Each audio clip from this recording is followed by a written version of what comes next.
لمحات من كيميت مع إسلام مكرم.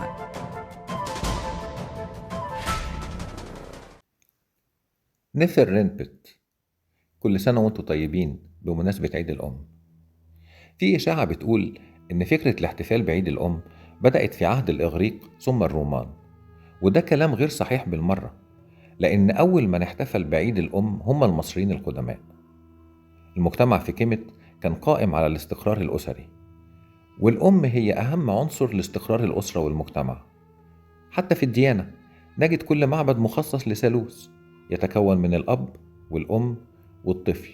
مثال لذلك معبد الكرنك مخصص للإله آمون وزوجته الإلهة موت وابنهما الإله خنسو إله القمر.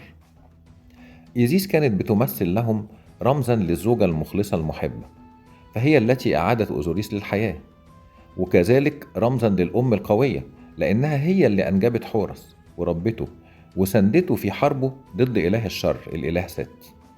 وبالتالي العيد السنوي للإلهة إيزيس كان هو عيد لكل الأمهات. كانت المواكب تنطلق في المدن وتقام الاحتفالات الضخمة في معابد إيزيس زي معبد فيلة مثلا. عندنا بردية من الدولة القديمة حوالي 2600 قبل الميلاد. البردية دي ذكرت إن المصريين القدماء كانوا يحتفلون بعيد الأم في آخر شهور الفيضان، وكانوا في ذلك اليوم يقدمون لأمهاتهم الهدايا. طب الهدايا دي كانت عبارة عن إيه؟ عادة بتكون تميمة لإيزيس وهي تحتضن ابنها حورس، وكانوا بيحطوا حولها الزهور والورود. صحيح إيزيس هي الأم اللي أنجبت حورس، لكن الإلهة حتحور وبنرمز لها بالبقرة هي أمه اللي أرضعته، لذلك اعتبرها أهل كيميت رمزا آخر للأمومة. الأم اللي بترضع كان لها نفس مكانة الأم الحقيقية في كيميت. كان الملوك حريصين على أن يتم تصويرهم على جدران المعابد وهم يرضعون من البقرة حتحور، زي مثلا الملك تحتمس الثالث في معبد الدير البحري له منظر وهو بيرضع من البقرة حتحور. الملك توت عنخ آمون خصص للمرضعة بتاعته مقبرة جميلة جدا في سقارة وهي مقبرة مايا. ده دليل على تقدير كل ملوك كيميت لدور الأم اللي وصل لحد التقديس. الحكماء في كيميت كلهم وصونا برعاية أمهاتنا.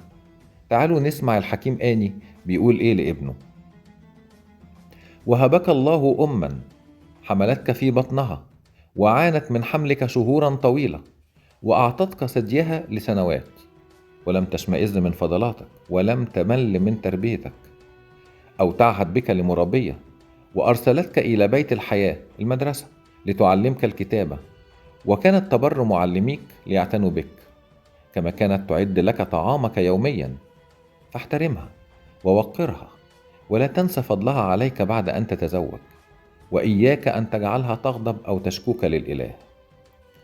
اجزل العطاء لأبيك وأمك وضاعف لهم كمية الطعام والشراب، ولا تهملهم أبدا حتى يعاملك ابنك بالمثل. كل سنة وكل أمهات مصر طيبين، وربنا يرحم الأمهات اللي مش معانا. اضغط متابعة للصفحة ولايك وشير. كيميت أصل كل شيء.